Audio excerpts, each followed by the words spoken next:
আজি পবিত্ৰ ঈদ উল ফিতৰ সমগ্ৰ দেশৰ লগতে গুৱাহাটী মহানগৰীতো ঈদ উল ফিতৰৰ সমূহীয়া নামাজ আদায় কৰা হৈছে।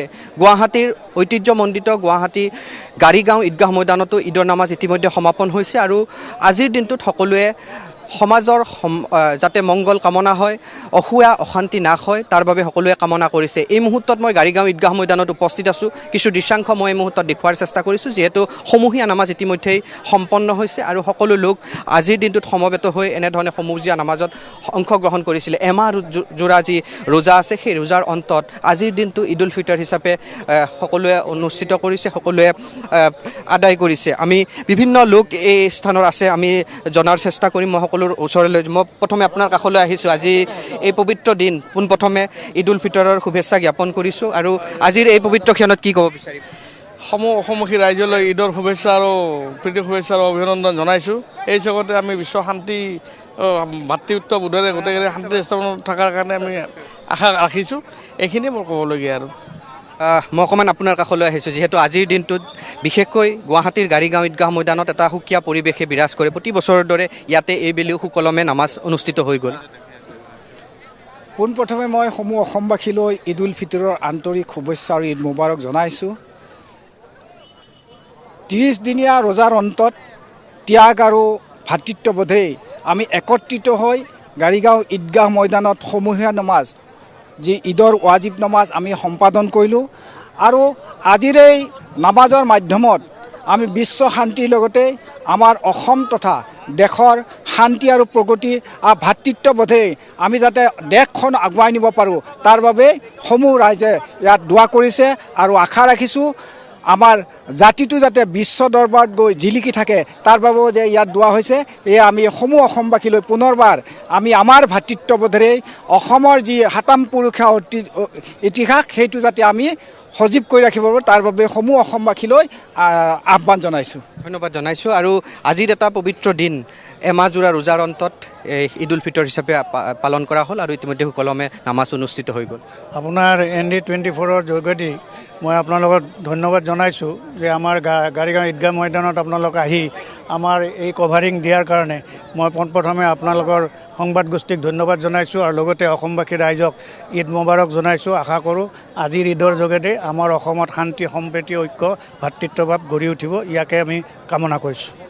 ধন্যবাদ জনাইছোঁ। মই আপোনাৰ কাষলৈ আহিছোঁ। পোনপ্ৰথমে ঈদৰ শুভেচ্ছা জনাইছোঁ আৰু আজিৰ দিনটোত সকলোৱে সমাজৰ অসূয়া অশান্তি নাশ কৰি মংগল হয়, সকলোৰে যাতে শান্তি সম্প্ৰীতি ঘূৰি আহে তাৰ বাবে সকলোৱে দোৱা কৰিছে, সকলোৱে প্ৰাৰ্থনা কৰিছে আজিৰ এই বিশেষ দিনটো।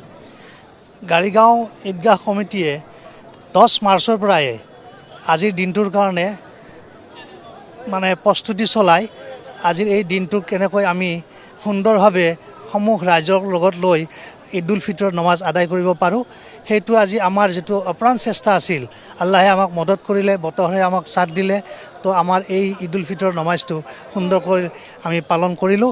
আজিৰ এই ঈদগাহ ময়দানত প্ৰায় 10,000 মানুহৰ ওপৰৰ সমাৱেশ এটা জামাত এটা আমাৰ হৈ গ'ল। ইয়াতে আমাৰ চিপাঝাৰৰ মৌলানা চাহেবে ইমামতিত্ব কৰিলে আৰু আজি এই ঈদগাহৰ ফালৰ পৰাই আমি সমগ্ৰ অসম তথা ভাৰতবাসীলৈ আমাৰ যিটো ভাতৃত্ববোধ অতীতৰ পৰাই আমাৰ মাজত চলি আহিছে, এইটো যেন আমি একেলগে আমি লৈ যাব পাৰোঁ। আগন্তুক সময়ত অসমৰ সমৃদ্ধিশালী অসম এখন হোৱাৰ কামনা কৰিছোঁ। লগতে আমাৰ লগত ওতঃপ্ৰোতভাৱে জড়িত থকা ND24 তথা বেলেগ যিখিনি আমাৰ প্ৰিণ্ট মিডিয়াই হওক বা ইলেক্ট্ৰনিক মিডিয়া আমাৰ লগত জড়িত আছে, তেখেতসকলকো আমি আজি এই চেগতেই ঈদ উল ফিতৰৰ বহু ধন্যবাদ জ্ঞাপন কৰিছোঁ। ধন্যবাদ জনাইছোঁ। আৰু এনেধৰণে ঈদৰ নামাজ সমাপন কৰা হৈছে। কি ক'ব আজিৰ এই বিশেষ দিনটোত, পবিত্ৰ দিনটোত? আজি ঈদৰ দিনা অসমবাসীলৈ ঈদ মুবাৰক যাচিছোঁ, এইখিনিয়ে মই ক'ব লাগিব।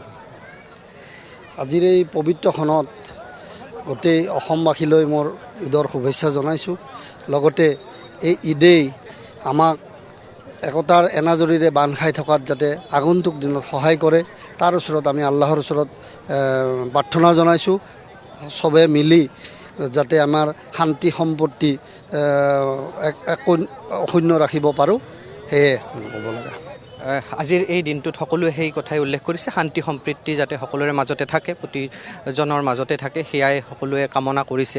মই আন এগৰাকী আছে, মই আপোনাৰ কাষলৈ আহিছোঁ। যিহেতু এমাহজোৰা ৰোজাৰ অন্তত ঈদ উল ফিতৰৰ আয়োজন কৰা হয় আৰু আজি এটা সমন্বয়ৰ দিন, ভাতৃত্ববোধৰ দিন। সকলো সমিল মিলেৰে, উচ্চ নীচ কোনো নাই, ধনী দুখীয়া কোনো নাই, সকলো সমিল মিলেৰে এনেধৰণে নামাজ ইয়াতে আদায় কৰা হয়। ইতিমধ্যে সমূহীয়া নামাজ সমাপ্ত হৈছে। হয়, এমাহ কঠোৰ ইবাদত, ৰমজান ইবাদত আমি পালন কৰিলোঁ, ফিতৰা আদায় দিলোঁ, জাকাত আদায় দিলোঁ আৰু আজি আল্লাহৰ ওচৰত দোৱা মাগিছোঁ আমাৰ পৰকালৰ আৰু ইহকালৰ আৰু আমাৰ যিমান গুনাহ আছে সেইবিলাক আল্লাই মাফ কৰি দিয়ে আৰু সমগ্ৰ বিশ্বৰ ভাতৃত্ববোধ সম্প্ৰীতি বজাই ৰখাৰ আহ্বান জনাইছোঁ। আমি এই ঈদগাহ মৈদামৰ পৰাই সমগ্ৰ বিশ্ববাসীলৈ এটি শুভেচ্ছা জনাইছোঁ ঈদ উল ফিতৰৰ জৰিয়তে, যে সমগ্ৰ বিশ্বত যেন শান্তি বজাই থাকে। এনেধৰণে সকলোৱে আশা কৰিছে যাতে শান্তি সম্প্ৰীতি বজাই ৰাখে। কি ক'ব আজিৰ এই পবিত্ৰ দিন? আজি এই গাড়ীগাঁও ঈদগাহ মৈদানৰ স্থানৰ পৰা আপোনালোকৰ নিউজ চেনেলৰ জৰিয়তে গোটেই আমাৰ ইছলাম ধৰ্মী লোকসকলক ঈদৰ ওলগ জনাইছোঁ। লগতে এই ঈদৰ দ্বাৰা সকলোৰে ভাতৃবোধ যাতে অটুট ৰাখে তাৰে দোৱা কৰিছোঁ আৰু আপোনালোকৰ জৰিয়তে আমি ভাতৃত্ব সমৃদ্ধি ৰক্ষা কৰি দেশৰ যিবিলাক সমস্যা আছে আমি যাতে সমাধান কৰাত যাতে সকলোৱে যাতে প্ৰেৰণা জগাব পাৰোঁ এই ঈদৰ ফিতৰৰ দ্বাৰাই।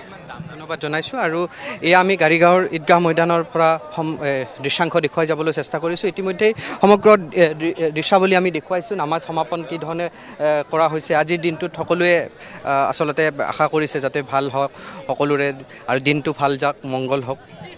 ND20 তৰফৰ পৰা আমি সদৌ অসমবাসী ৰাইজক আন্তৰিক শুভেচ্ছা জনাইছোঁ। এই ঈদ উল ফিতৰটো এটা এনেকুৱা বস্তু, এটা মহান মানে পবিত্ৰ, যিটো আমি 29টা ৰোজা ৰখাৰ পিছত আজি আমি ঈদ পালন কৰোঁ। এই ঈদত আমি এনেকুৱা এটা পৰিস্থিতি পাওঁ যে আমি যিবিলাক আমি বন্ধু লগ পোৱা নাছিলোঁ, আজি এটা বছৰৰ পিছত আমি সকলোকে লগ পাওঁ, সকলোৱে আনন্দ মনেৰে ইয়াত নামাজ পঢ়োঁ। সেই এটা অনুভূতিটো মানে প্ৰকাশ কৰিব নোৱাৰি।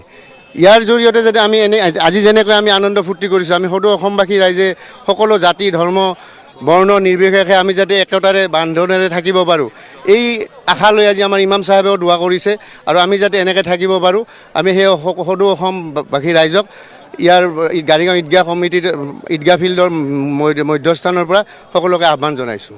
ধন্যবাদ জনাইছোঁ। আৰু এয়া আমি গাড়ীগাঁও ঈদগাহ মৈদানৰ পৰা দৃশ্যাংশ দেখুওৱাৰ চেষ্টা কৰিছোঁ আৰু ইতিমধ্যেই যি নামাজৰ পৰিৱেশ সেয়াও দেখুৱাবলৈ চেষ্টা কৰিছোঁ। এনেধৰণে প্ৰতিগৰাকী আচলতে ইছলাম ধৰ্মাৱলম্বী লোকসকলৰ মাজত আজিৰ দিনটোত উৎসাহ উদ্দীপনা দেখিবলৈ পোৱা গৈছে, আনন্দমুখৰ পৰিৱেশ দেখিবলৈ পোৱা গৈছে। আমি বিভিন্ন স্থানৰ লগতে গাড়ীগাঁও ঈদগাহ মৈদানত কেনেধৰণৰ পৰিৱেশ সেয়াও দেখুৱাবলৈ চেষ্টা কৰিলোঁ আৰু সমগ্ৰ গাড়ীগাঁও যিখন এলেকা আছে সেই এলেকাটোৰে সজাই পৰাই তোলা হৈছে আৰু বিশেষভাৱে ইয়াতে ঈদ উদযাপন কৰিছে যিসকল ইয়াৰে স্থানীয় লোক আছে তেওঁলোকে।